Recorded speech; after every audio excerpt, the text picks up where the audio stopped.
Gossiping may appear harmless. Sometimes it is presented as concern, curiosity, entertainment, or just sharing information.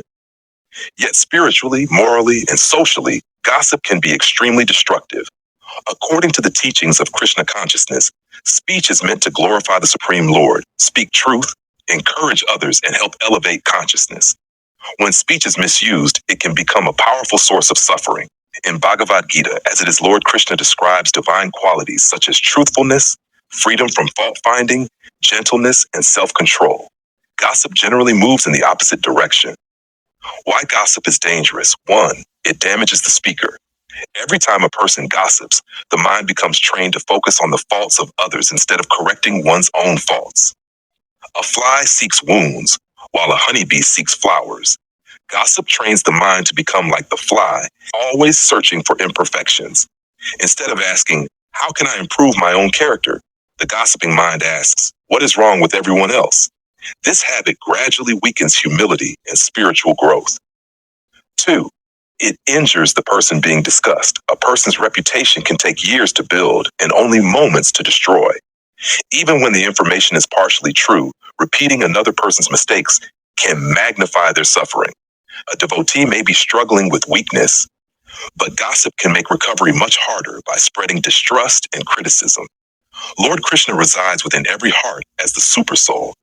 Therefore, careless criticism directed toward others can become an offense against one of Krishna's children. 3. It pollutes the listener. The listener is also affected. Once negative information enters the mind, it is difficult to remove. The listener may begin viewing another person through the lens of rumor rather than reality. A relationship that was once respectful may become poisoned by suspicion. Thus, one person's gossip can damage many relationships simultaneously. 4. It destroys unity communities. Families, businesses, and even spiritual organizations can be torn apart by gossip. Many friendships have ended not because of direct wrongdoing, but because someone repeated words behind another person's back. Trust is difficult to build and easy to lose. When gossip spreads, people become afraid to speak openly because they wonder, what will be said about me when I leave the room? 5. It wastes valuable human life. Human life is meant for self-realization. Every moment spent discussing the faults of others is a moment not spent remembering Krishna, chanting his holy names, hearing transcendental knowledge, or serving others. Srila Prabhupada often emphasized that devotees should use their tongue for 2 purposes, chanting the holy names, honoring Krishna Prasadam. When the tongue is uncontrolled, it often becomes attracted to criticism, gossip, and useless talk. 6. Gossip can become a serious spiritual offense.